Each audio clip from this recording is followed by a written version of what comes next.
So, welcome to this month's ASGK Grand Round session. I think we have been fairly regularly going on with our meetings amidst the rising and decreasing COVID trends. So, this month we have an interesting colorectal case, I understand.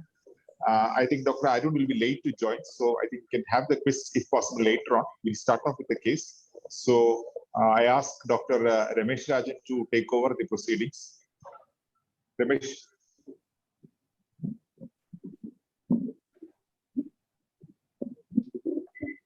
Ramesh is joined? Yeah.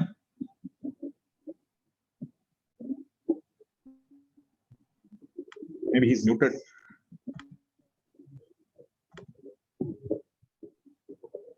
Ramesh sir, mute, unmute.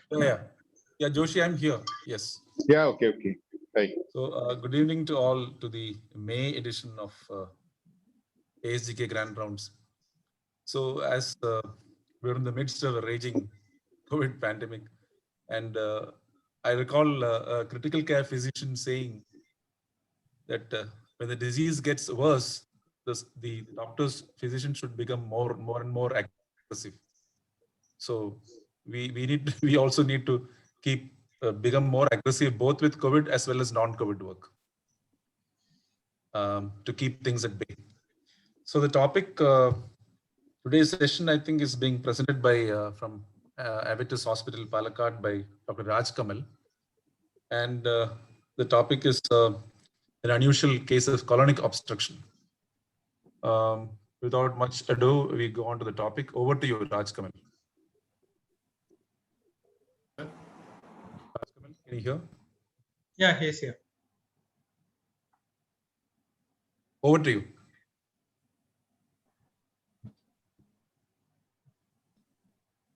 He's muted or? No, he's sharing the screen. The screen is not moving.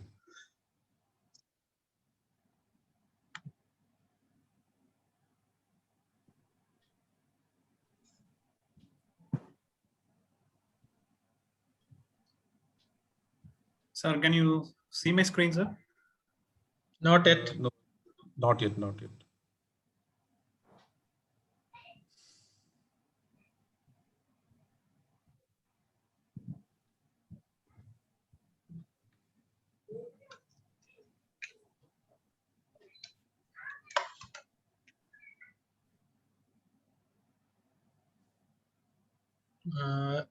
Raj Kamal, I think you can log out and log in again. There may be a problem like this sometimes. Okay.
You can unmute.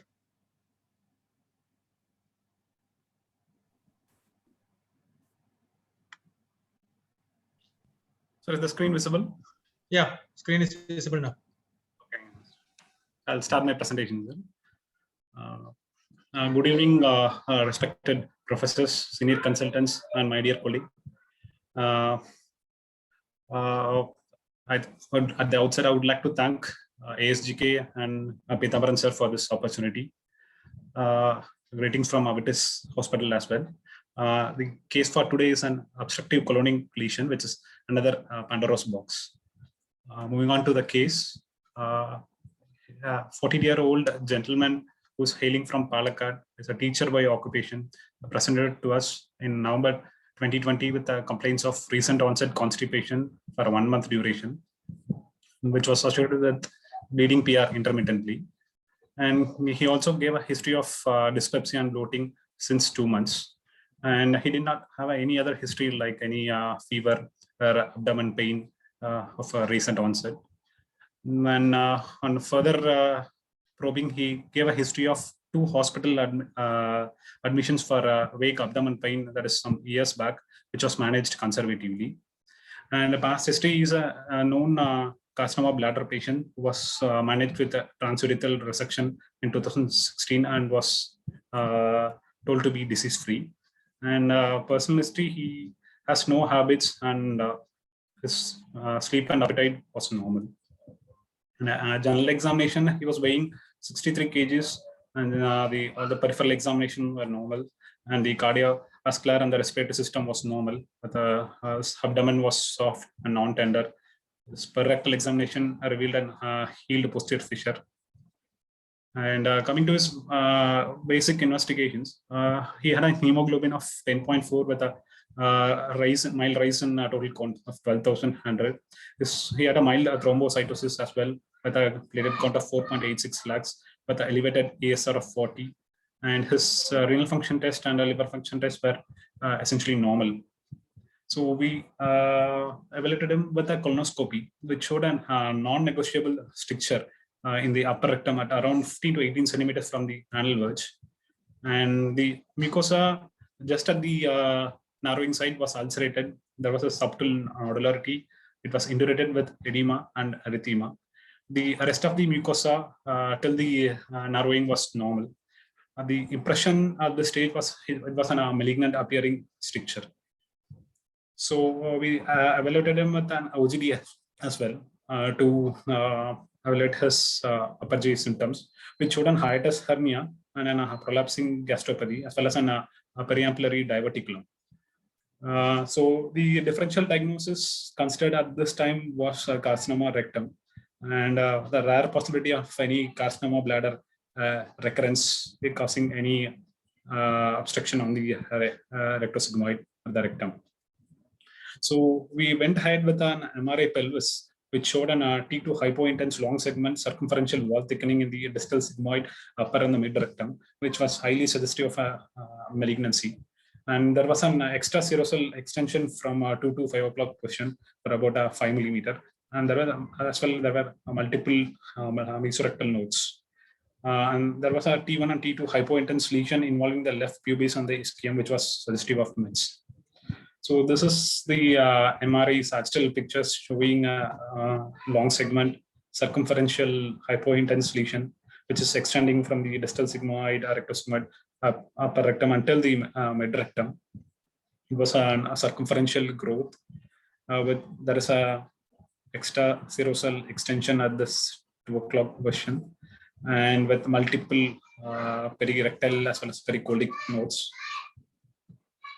So when we were contemplating a malignancy, there was surprise with the biopsy finding, which showed ulceration with marked active inflammation with crypt disarray, dystrophy, crypt loss, cryptitis, and focal crypt abscess. And this biopsy did not show any dysplasia or malignancy.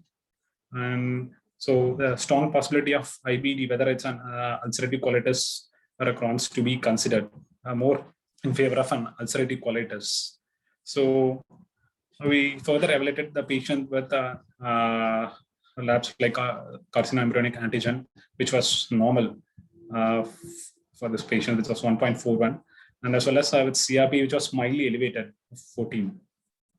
So the options considered at this point were either it's a malignancy or to evaluate further. So the options we had in mind at the time were like a PET scan to rule out any dissemination considering the long segment growth and suspicious lesion in the bone, as well as to get a second pathologist opinion to rule out any underlying malignancy, or get an USFNA of rectum and nodes, get a biopsy from the suspicious areas, as well as from the nodes. Now repeat the scopy using a pediatric scope and get a deeper biopsy as well as to survey the entire colon as well as the ileum, terminal ileum. After much discussion, we went ahead with a PET scan, which showed an FDG of it as max 13.8 circumferential long segmental wall thickening involving the distal sigmoid, rectosigmoid, and the upper rectum with fat standing. There were multiple enlarged and prominent perilesional and mesorectal lymph nodes as well. And there was a mild FDG of it, which is SU max of 3.5 lytic lesion in the left ischial bone, which was unlikely to be a malignancy. And the impression was a primary rectosigmoid carcinoma with a lymph nodal mets, suggested clinical correlation. So again, we had a PET CT scan, which was like more in favor of a underlying malignancy.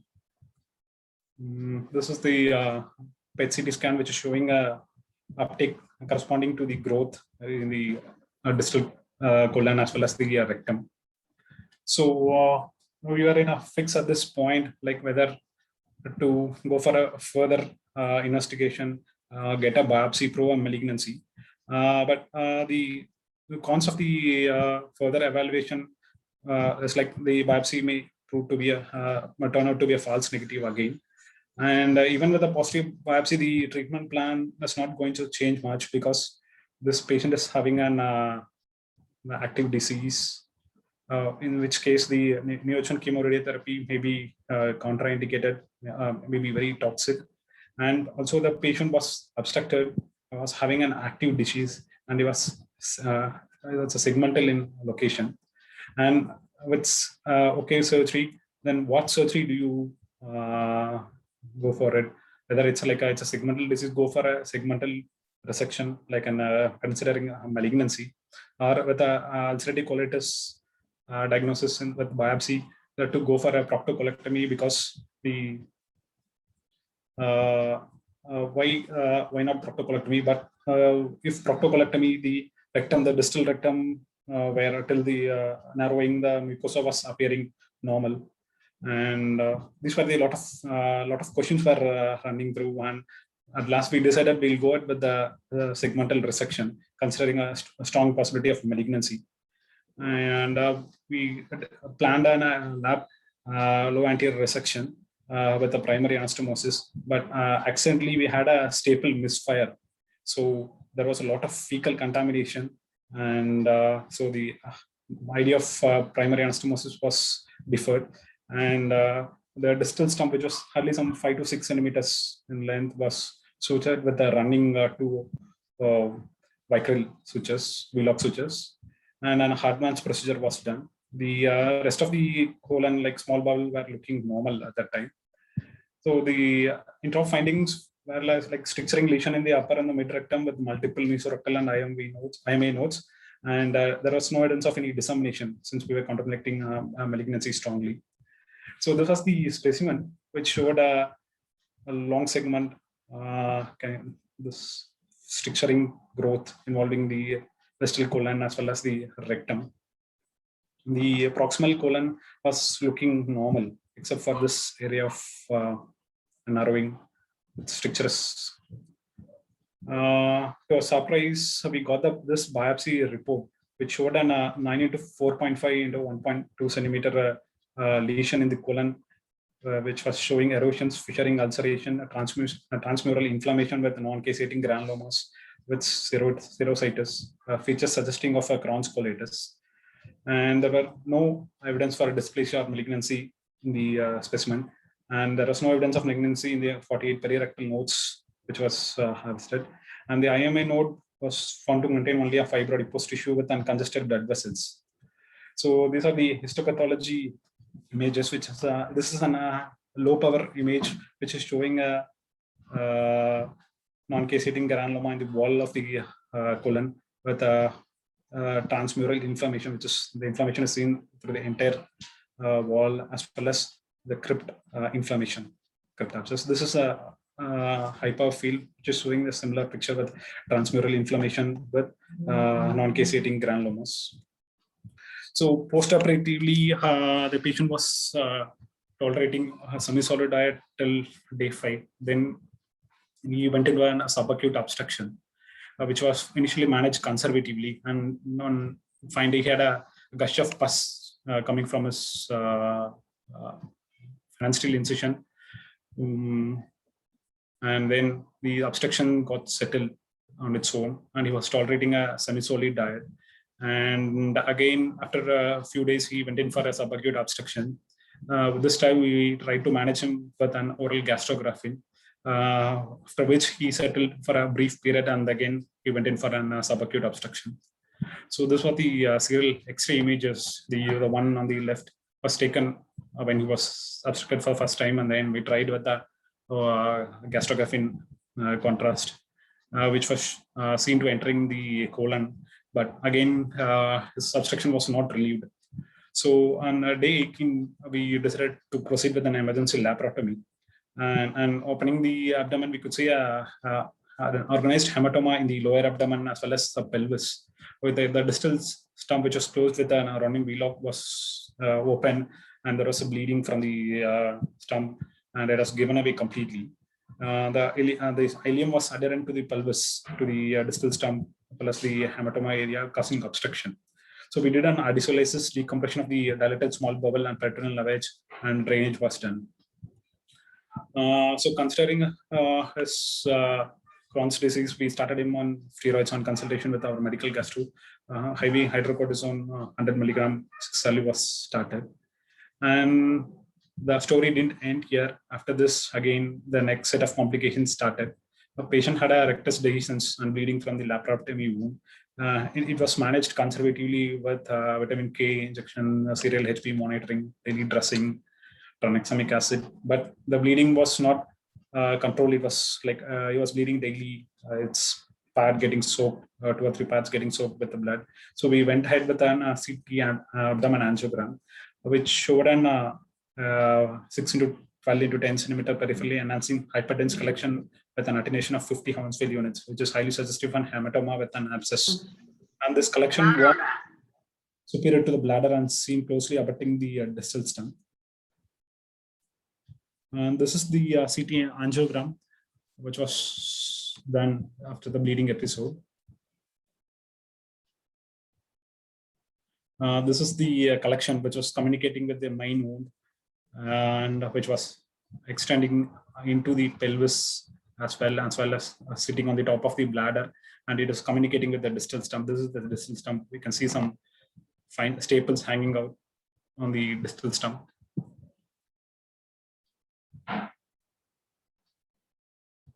So we postoperatively we managed him with a daily wound irrigation through the laparotomy wound, and still the discharge was persisting.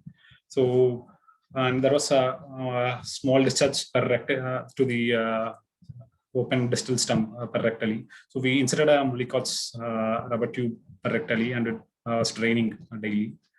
And this is the present status of the patient. The laparotomy wound. This is the phalansteal incision, which was used initially during the initial operation for delivering the specimen, and the laparotomy wound, which is fully healed with minimal discharge, and the stoma is functioning with an Mullicott's tube per rectally in situ. So currently, the patient is on prednisolone on tapering dose with an azathioprine 50 mg and mesalamine. So coming to few discussion about the isolated colonic Crohn's. The term isolated colonic Crohn's was not used before 1950. Actually, the colitis without rectal involvement or terminal ileal involvement were called as a regional or segmental colitis. Those with rectal involvement were called as ulcerative colitis. With terminal and ileal involvement were called as Crohn's disease, but the one which without these features were called as a regional segmental colitis. It was Wells in 1952 who coined the term Crohn's disease of the colon for all the granulomatous regional colitis, and this term was strongly reinforced by Lockhart, Memory, and Mawson. And this was a recent article published in the Gut 2017, which shows that this isolated colonic Crohn's to be considered as a third set of inflammatory bowel disease, which shows that this is a tabular column comparing an ileocolonic Crohn's with the isolated colonic Crohn's. which has a slightly more female preponderance. And the usual association with NOD2 COT15 gene is not seen in isolated colonic Crohn's, and which has a weak association with smoking, and because smoking is a strong risk factor for ileocolonic Crohn's, and it is a protective factor in ulcerative colitis, whereas there is no such association.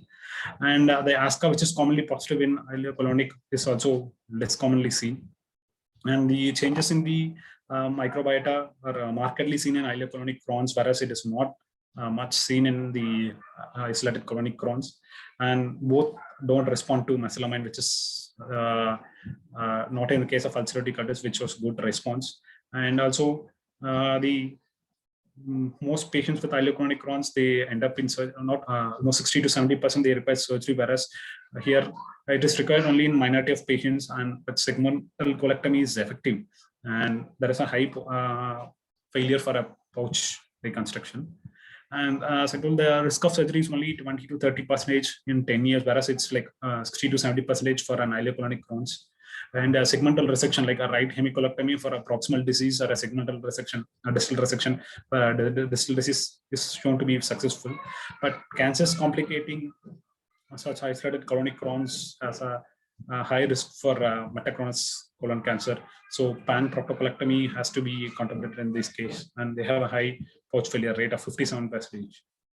So I like to put the following questions in this forum for the future management of this patient.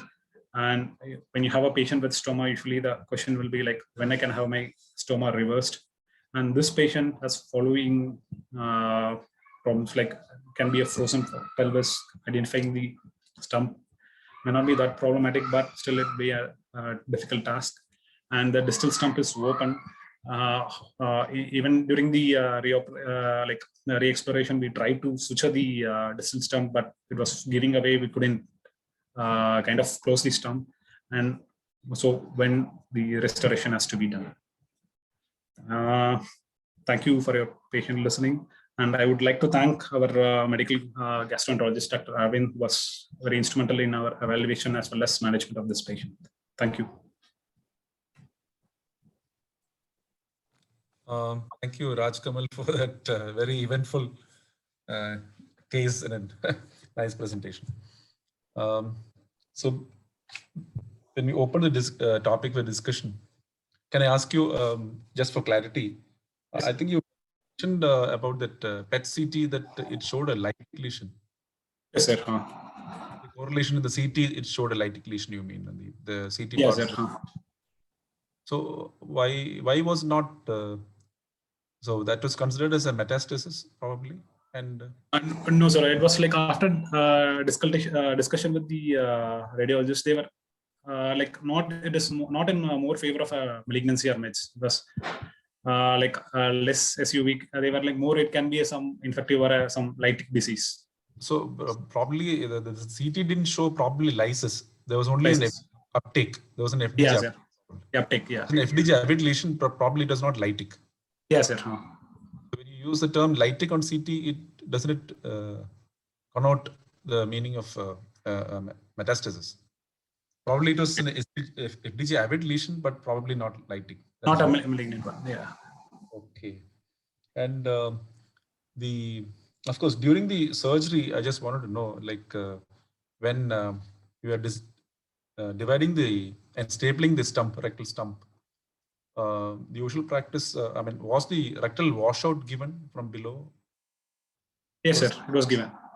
And it was almost an obstructing lesion. So we presume that even the scopy shows that the rectum is relatively clean.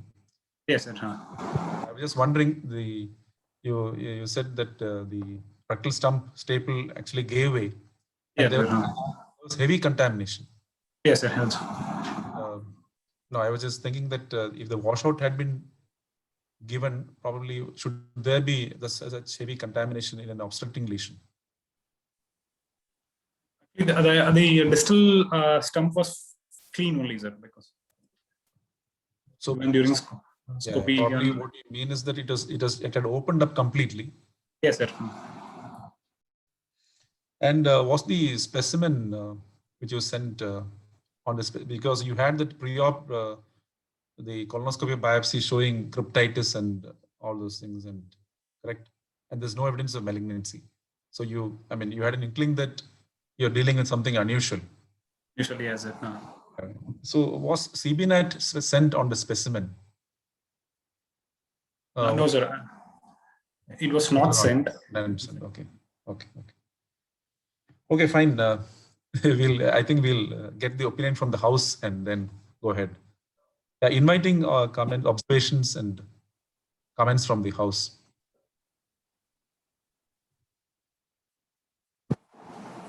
A lot of points for discussion. Not an easy case to manage. There's something on the chat box.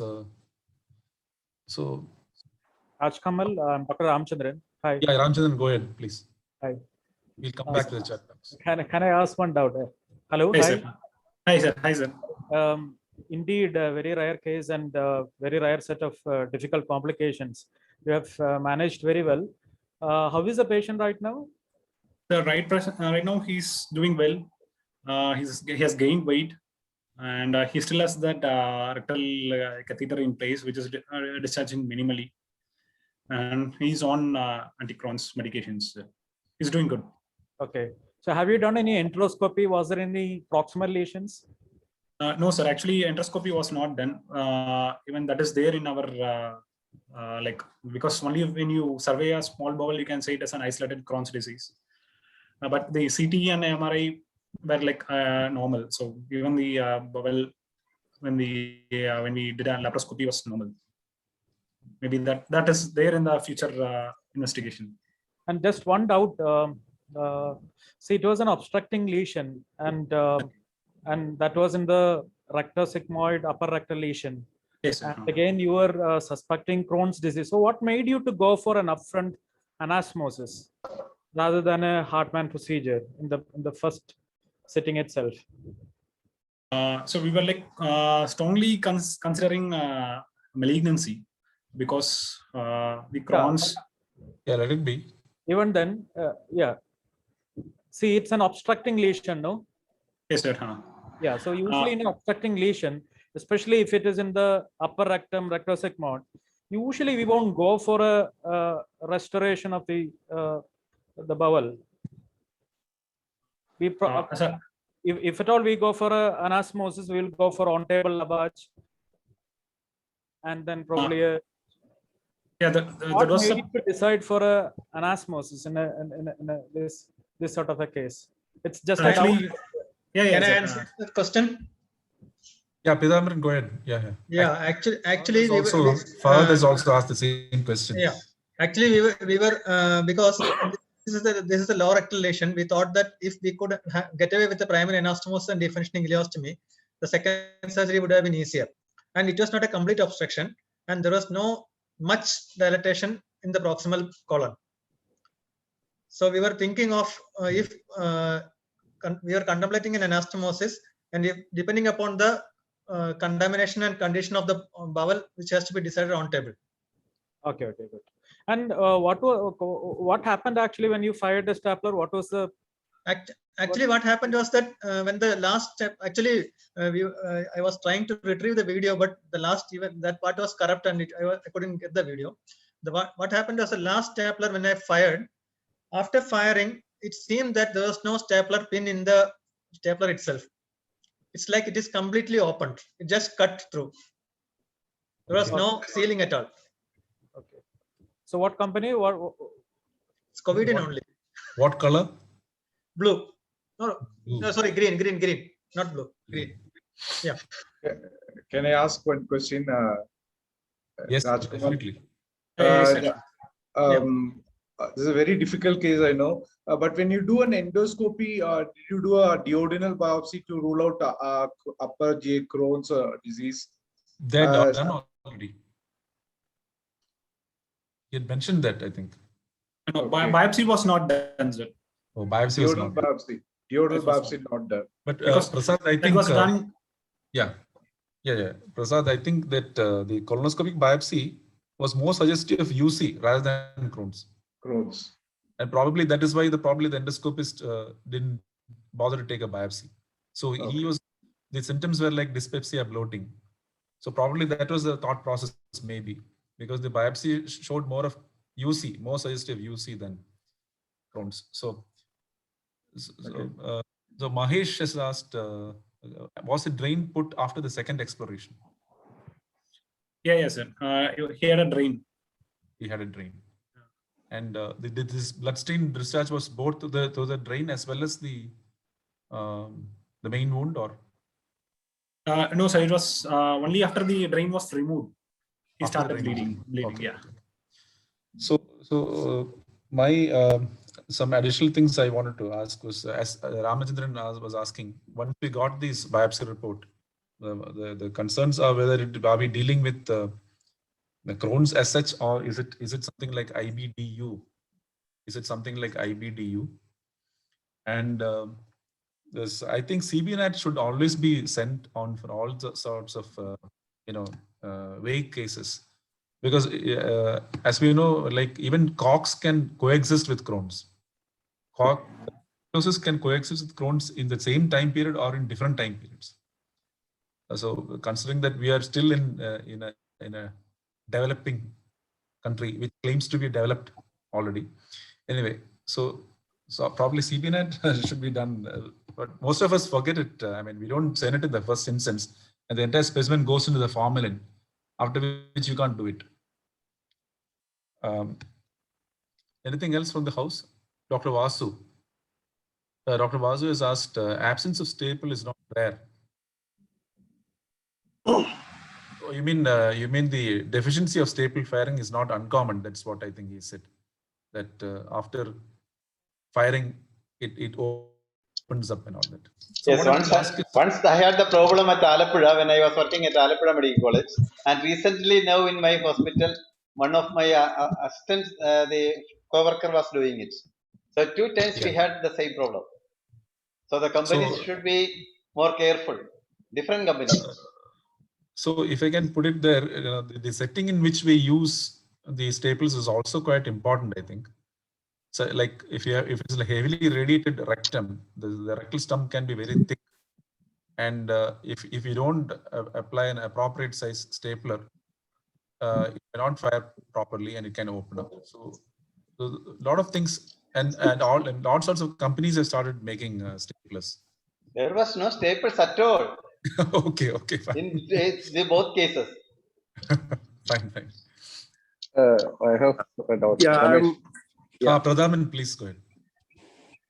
I suppose this patient, you have having only Crohn's disease in your mind and having obstruction, isolated obstruction at the distal colon or the rectosigmoid. Will you go ahead with this sort of surgical procedure, or will you think of any other procedure? Because Crohn's disease, primary anastomosis, most of the time fails in at least in colon. The failure rate is more than 50% for primary anastomosis. Suppose it is ulcerative colitis, there is no role for such a surgery. If it is malignancy, what you have done is having some some scientific support, because Crohn's disease in the pelvic colon, most of the time there is dehiscence after surgery.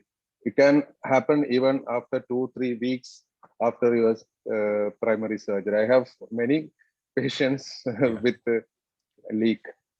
Yeah, that is, I think, Pradhaman, I think the thought process was, as you said, was the biopsy was suggesting UC, more like cryptitis and all those things. Here, 2 things are having problem. One, blindly believing PET. That is one issue, because many a time we went into trouble just by seeing the PET report. We had inflammatory lesion, at least in the background of inflammatory bowel disease. I think the value of PET scan has to be thought of many times before proceeding without the biopsy. But either way, I think resection would have been necessary anyway. But most of us, I don't think we'll plan for an anastomosis. We would just opt straight away for a Hartmann's. But once there is an obstruction and the patient is symptomatic, you might have to go ahead with the resection there. Yeah, that is understood. Yeah, that is agreed. So, Can I? Only thing Can is I? that, no, okay. Yeah, I'm sorry, Sudhir here. go ahead, sir. Yeah, I'm Sudhir here. Yeah, Yes. actually agree.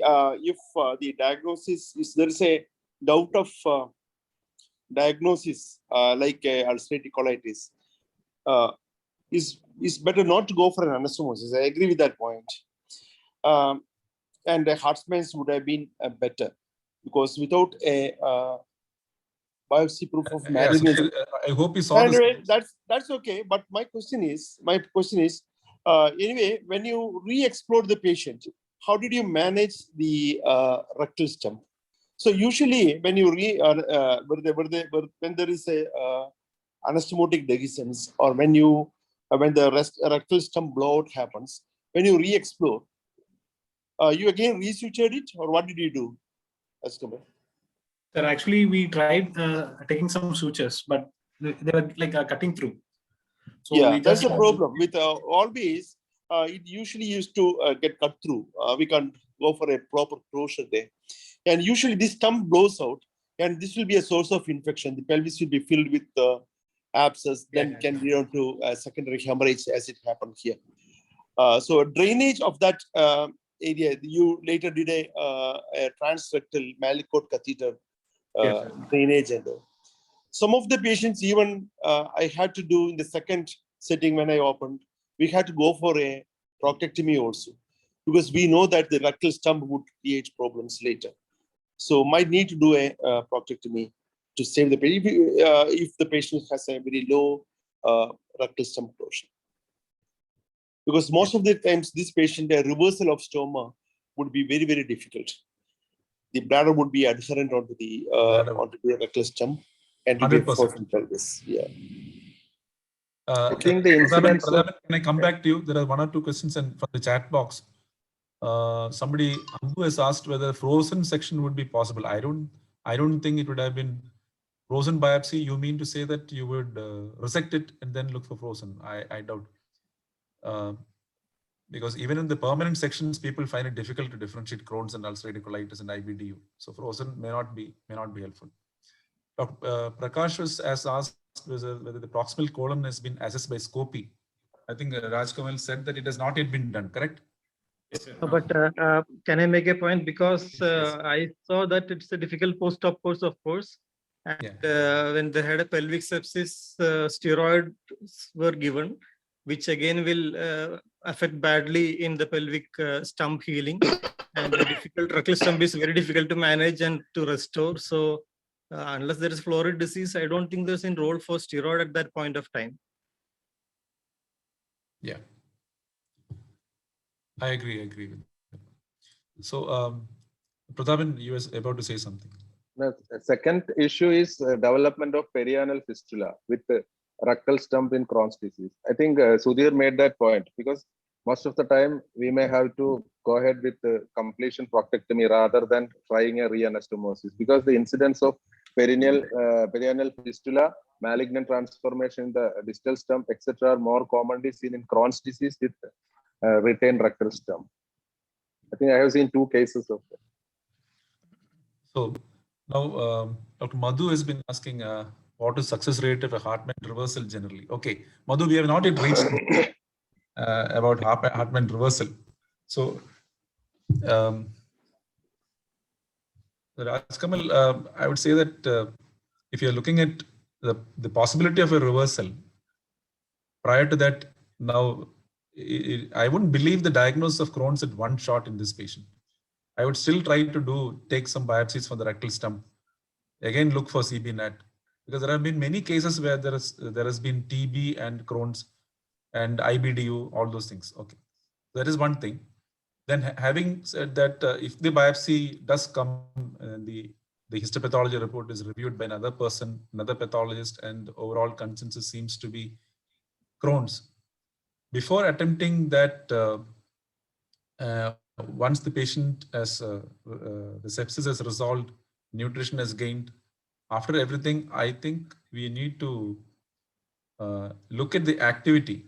suppose it turns out to be Crohn's finally with consensus, we need to look at the activity before you attempt disease activity before you attempt reanastomosis, Hartmann's reversal.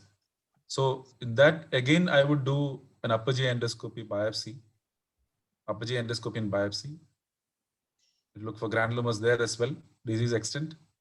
Again, as Dr. Prakash said, proximal colon scopy, small bowel series to assess a small bowel, and of course also the disease activity index. I think one has to look at the disease activity index as well, because if the disease activity is, that is, I mean, even 6 months, 1 year down the line, if the disease activity is still high, I don't think we should attempt a reversal at all. Even if it is surgically feasible, it is bound to break down and fistulate. I would like to know the opinion of the house on this. Prakash, Sudhir, Prathapan, Joshi. Yeah, as Sudhir and others mentioned, the closure and reversal of these Hartmann's is going to be a really difficult problem. One, because of recurrent inflammation, pelvic sepsis, frozen pelvis in a lower rectal stump is almost impossible. And if at all we are attempting closure, I think we should evaluate him fully, treat medically. When the disease is fully controlled only, we should attempt, with the consent that it may not be possible to reverse at all on table if they find it really difficult. Because patients can come with great expectation that it will be reversed, and if you on table by any means, if it's not able to be possible safely, we might to come back. Yeah, I agree completely. I think very often in such pelvis, when you start dissecting, you find that you're dissecting into the bladder. You're digging for the rectal stump, you will realize that you're actually handling the bladder. Going back to the chat box, yeah, Madhu was asking about success rate of Hartmann's reversal generally. I think the success rate of Hartmann's reversal, Rajkamal, what do you want to take that question? I think in general, least in other cases as well as IBD.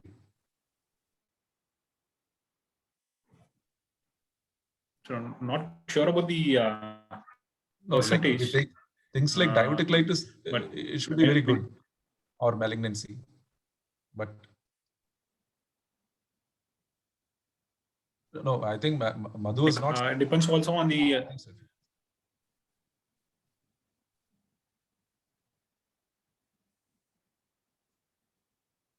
Rajkamal, can you hear? I don't think asking specifically only about Crohn's. He was asking in general. Yes, I think it depends on a lot of factors.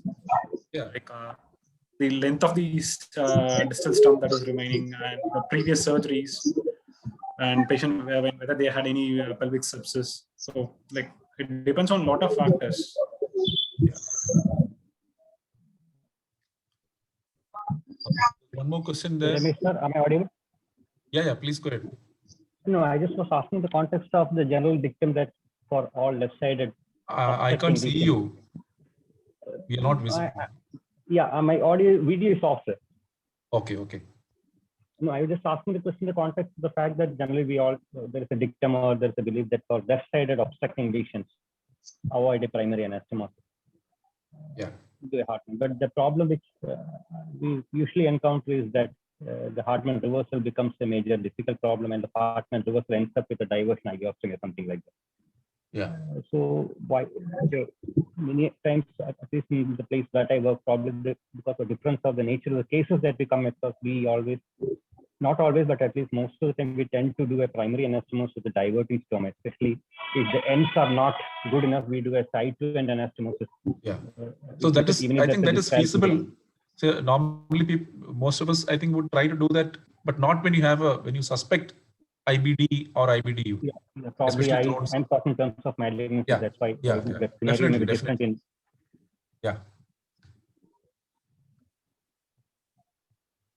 Sudhir, there's one more question there by somebody.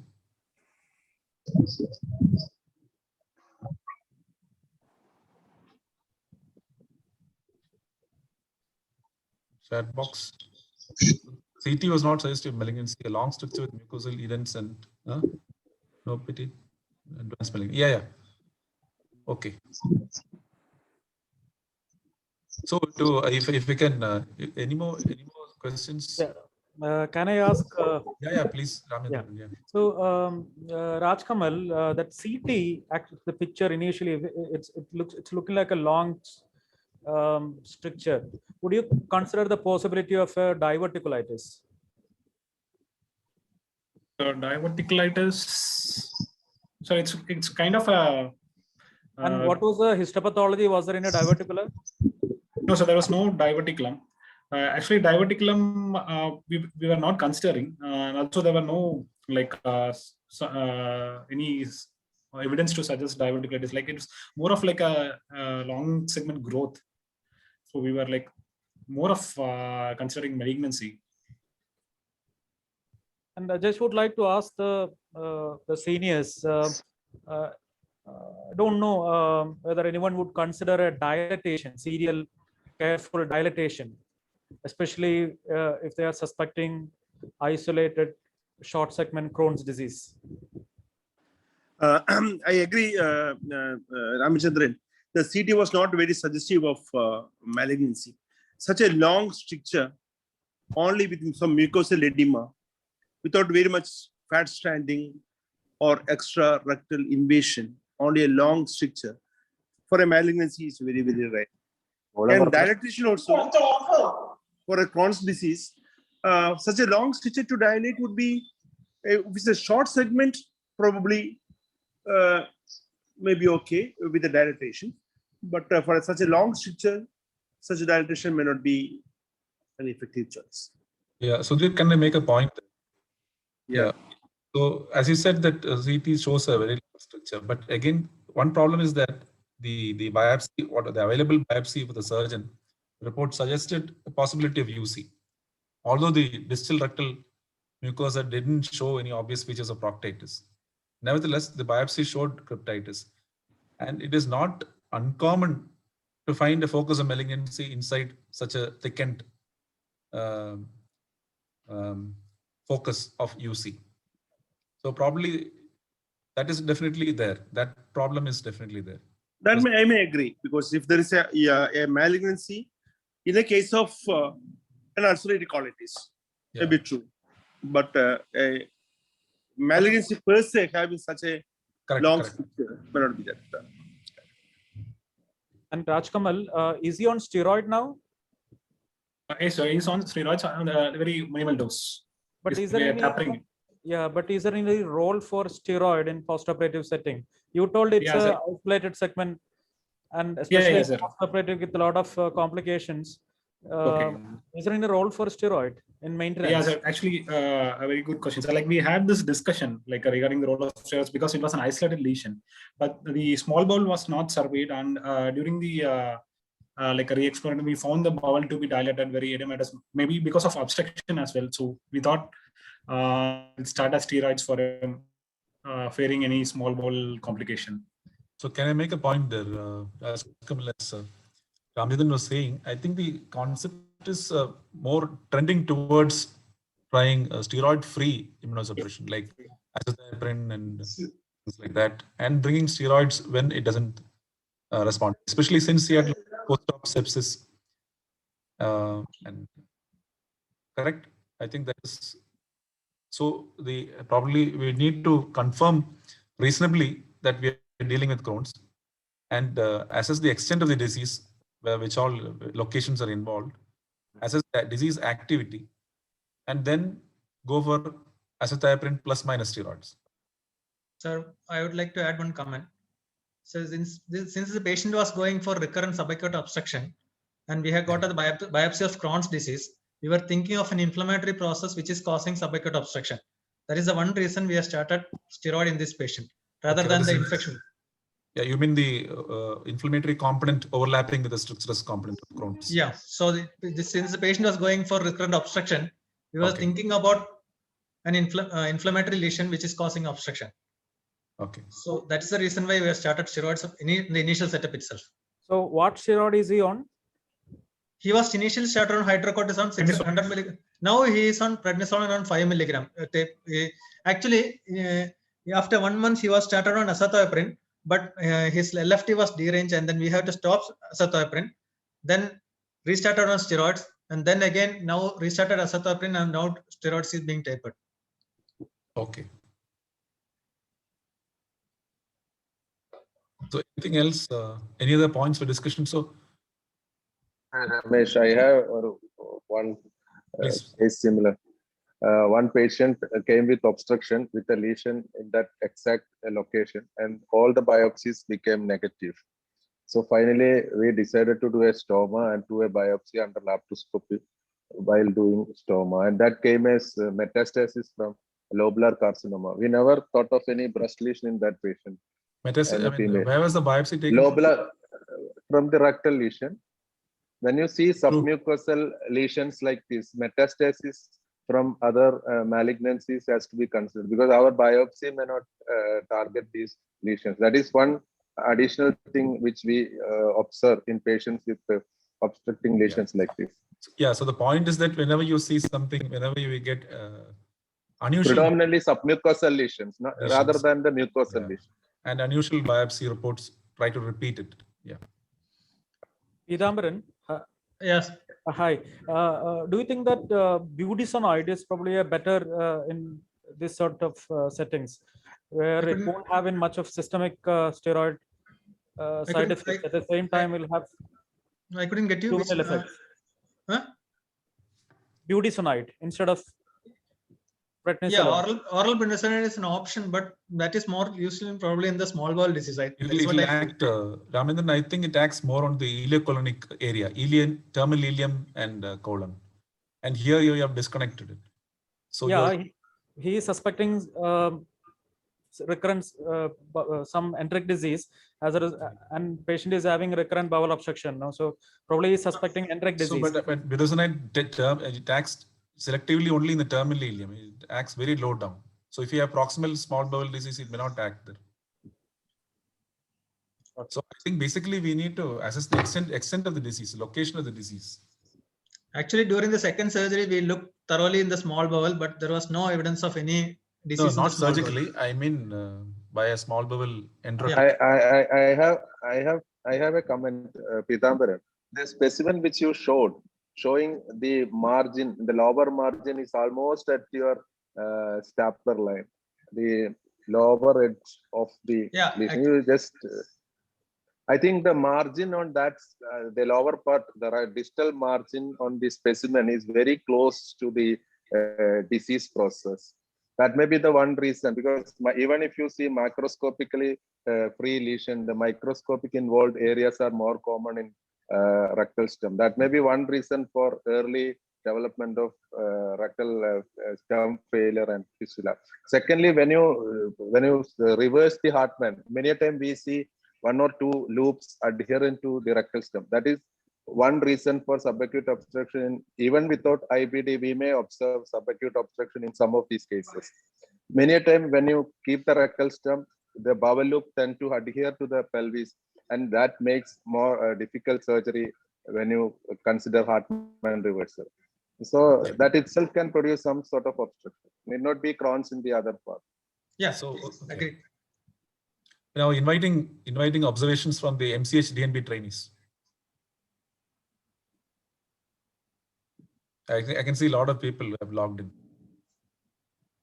They won't talk. I can see a lot of people who have logged in. MCH DNB trainees, it is your... Ramesh, you call your postgraduate. House is open for you. Actually, this is meant for them. Krishna is there. Rizwan is there. Jaya is there. Fahad will be there. Fahad has already asked something. Yeah, he had asked about...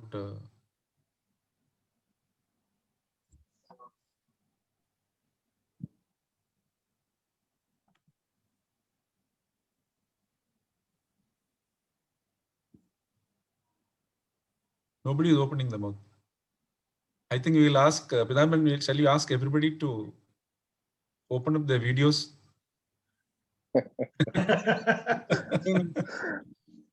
Because good evening, sir. Are they there logged in? It may be they So many here people have ghost presence. so many people have logged in. But Maybe a no, ghost presence. Yeah. I can see Jaya, Ananta Krishna. Good There is evening, a sir. question. Dr. Jaya had asked one question. Yeah, what is it? Would you like to answer? Role of Is this in the stenting. chat box? Is it in the chat box? Yeah. yeah. Oh, let me see. Okay. Jaya has asked role of stenting the obstruction and give topical therapy. Rajkamal, you want to take that? Would you have thought of that in this scenario? Not in this case. Like we were like more in favor of ruling out malignancy. Like we don't want to miss any malignancy here. Yes. So So the basic thing is that you hadn't given that much of importance to the biopsy report. You are not willing to believe the pathologist person, like most surgeons. I just would like. Hello. Yes, Ramendra. Yeah, I just would like to add one comment. See, stenting, it's probably useful if you are suspecting malignancy. Okay, malignant obstructions. You stent the obstruction, relieve the obstruction, and then go for the definitive surgery. On the other hand, if you are thinking in terms of a benign disease, stenting is not a good option because you won't be able to retrieve the stent. Yeah. So probably there is a role for stent in if you are suspecting malignant obstruction. And stent for such a long lesion is going to be very difficult. Yeah, risky yeah, also. yeah, It can that- perform. That is the problem. Length is problem. That is Very it. long. And predominantly submucosal lesion because the mucosa is almost smooth. So it may not retain the stent in this case also. Umesh has asked how common is Crohn's in our country. I don't think we have a Good. national database on that. Is it increasing recently? It's probably being picked up more. What is the most usual presentation? Anyway, isolated colonic Crohn's is very rare, I think.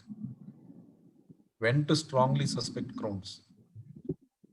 Rajkamal. Next colonic obstruction, I don't think just because it's you had one case, we are going to suspect Crohn's. Now, may I ask, how can you say that this is isolated chronic Crohn's? Because the other areas has not been, because an antral biopsy has not been taken, small bowel has not been evaluated. So we cannot label that it is isolated Crohn's. It can still be the generalized Crohn's, but probably manifested there as a stricture. Yeah, point well taken. So intraoperatively. Yeah, they couldn't see any intraoperative lesions, no? Intraoperative, they could have seen lesions in small bowel, ileocolonic Need not necessarily be there. Yeah, need not be. See, I mean, very often when case... Crohn's is suspected, even when you take a simple gastric antral biopsy, it may be appearing normal, but still we get a biopsy report as Crohn's. So macroscopically it may be normal, but still Crohn's may be there. I agree. So Pidambaran, is it time to wind up the case? I think Arun has joined. Yeah, so Arun is getting restless, so I think we'll ask Arun to get the if there are no more one more question is there. On table colonic lavage.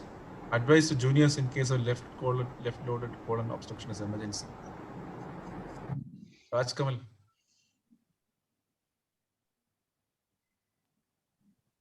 Yeah, it can be done, sir. Like on table lavage. Okay, that is besides the point. The point of discussion in this particular case was okay. So I think Pidambaran, back to you and over to Arun. Thanks for generating a lot of discussion.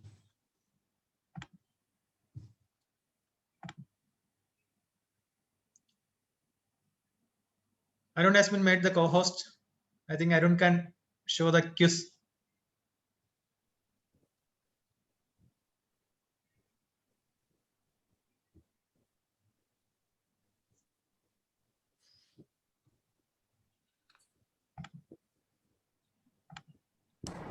Pidambaran, can you see my first slide? Yeah. Am I audible? Yeah, audible.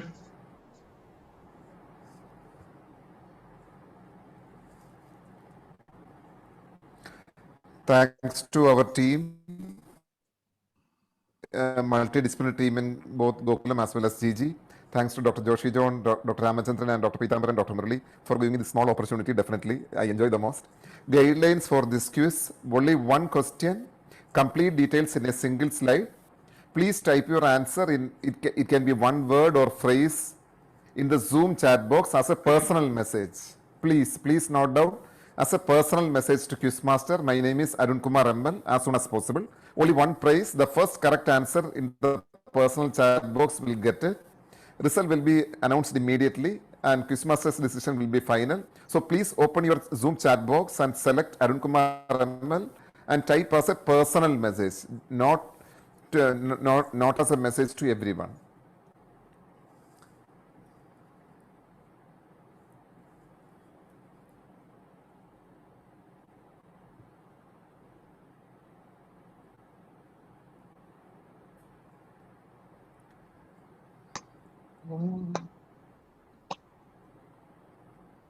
Can you see the CT now? Yes. 38-year-old gentleman. So the question goes like this. 38-year-old gentleman, colicky abdominal pain, bilious vomiting for the last 2 days. History of a milder episode 6 months back. Now please go through the CT. This is a venous face CT. Very slowly scrolling and send me your diagnosis. 38-year-old gentleman, very recent case.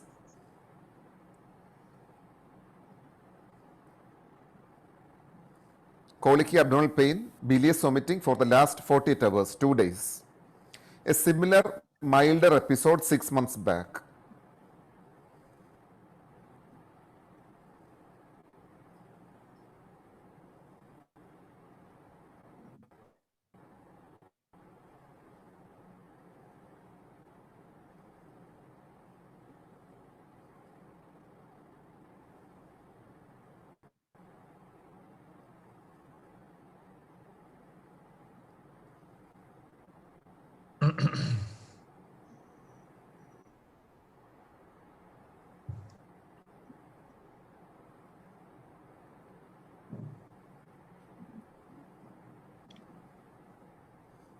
Pitambaran always wants CT in a very slow going video.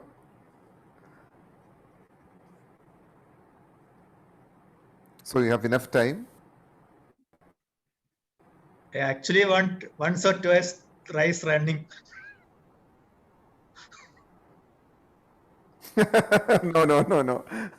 This is a very slow. I mean, I requested our technician to copy it, I mean, in such a format that it's very slow. So 38-year-old gentleman, colicky abdomen, bilious vomiting for the last 48 hours, 2 days duration. History of a milder, similar episode 6 months back.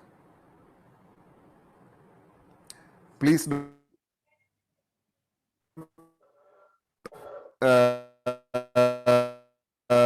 speak out your diagnosis.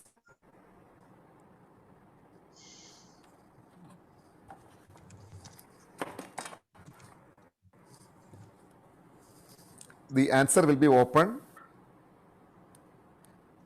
as soon as the video is over.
Sorry.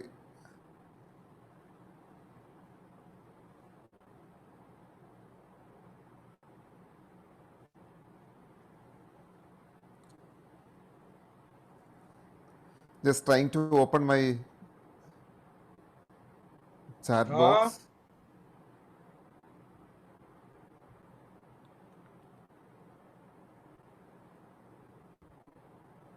Open Zoom. Yeah. 1 second.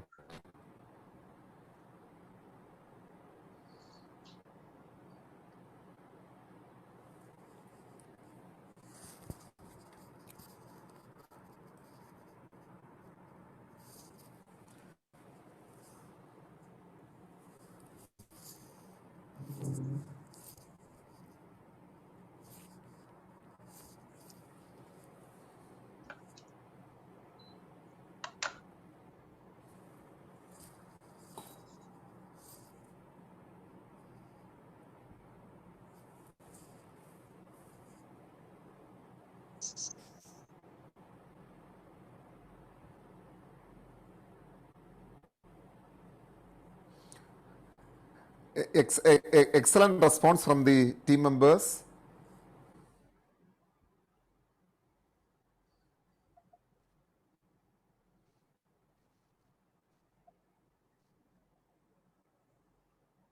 Pidambaran, can you see the video again? Unless you play.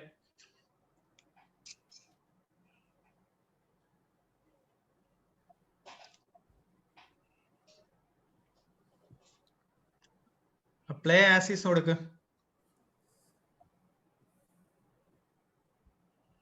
second. 1 second.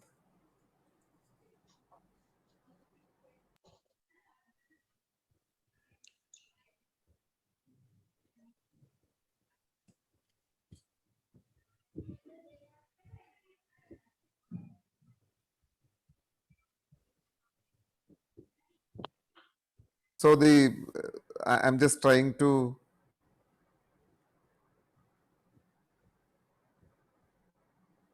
Do not play back. So can you see right now? Yeah. So the first thing is I'll tell you the findings. The first thing is to notice triple relation of SMA and SMV. This is a superior mesenteric artery. This is a superior mesenteric vein. So initially it is seen on the left side. Now it is the SMA is on the posterior aspect of superior mesenteric vein. And once we scroll down, and this is reaching towards the right side. So triple relation of SMA with SMV is suggestive of malrotation. That is one. So malrotation is there. There is no doubt. Because this is superior mesenteric artery, this is superior mesenteric vein. So it has a whirlpooling, whatever. That is one. And secondly, there is a saccular kind of stuff on the right upper quadrant in the right lumbar region as well. This has something like a football-like outline with some dilated small bowel loops inside as well as outside. So this is a classical picture of a right paraduodenal hernia. It's a congenital hernia, rare. Compared to the left-sided ones, this is a rare, large right paraduodenal hernia, also known as mesocolic hernia, right-sided mesocolic hernia. And this is the mesentery into which through the defect which is entering into the defect. So this is the actual narrow segment, and this border is by the superior mesenteric artery, whereas in left-sided paraduodenal hernia that will be by the inferior mesenteric vein. But towards the retroperitoneum it is free because the SMA will be very close to the terminal ileum. So that area we can actually divide it. So malrotation, right paraduodenal hernia, and closed loop obstruction of small bowel. So that's a complete diagnosis in this case. I don't know if there is any bias or not, but sincerely I'm telling you, Dr. Pramil has stood up with the first correct answer. Pramil is a consultant GI surgeon in Lourdes Hospital Cochin team. And Dr. Naushif Medapil, who is our fortunate, like he was our ex-colleague right now with MIMS Calicut Gastrosurgery team. And many other positive responses are there. So Dr. Pramil first prize and Dr. Naushif on the second. Thank you so much, Pidambaran. I hope this had some learning component for this today's quiz, and back to you. Thank you, Arun. And thank you, everyone. I take back to Dr. Joshi.